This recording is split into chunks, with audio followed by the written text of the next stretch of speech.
الو، سلام عليكم. السوبر ماركت. طب والنبي يا ابني كنت عايزة شوية طلبات كده افطر بيهم. اكتب عندك. عايزة ب17,000 جبنة رومي. بس حطيلي ب10,000 لوحدهم و7,000 لوحدهم. وعايزة ب40,000 بسطرمة. اه قطعها حلو من غير توم عشان انا ما بحبش التوم بيحمى على صدري. واديني بقى معاك والنبي ايه ب60,000 بيض. كترلي.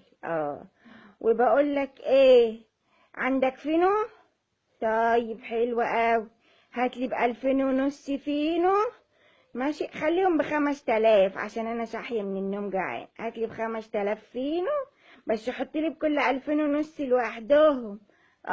عشان اعرف انا اكلت ايه وعملت ايه وظبطت ايه يا اخويا. والنبي معلش هتعبك معايا. خلي الجدع والنبي اللي هيجيب لي الطلبات يجيب لي من المطعم اللي جنبك قرش طعمية. لا، قرش واحد بس. من ابو 1,500 ده. تشكر يا حبيبي. بقول لك ايه، وابقى اديله الجدع ده 17,000 بقشيش. يلا زي بعض. وبعتلي بقى معاه باقي 200,000. باقي عندك زيتون؟ طب حط بالباقي زيتون وخلاص.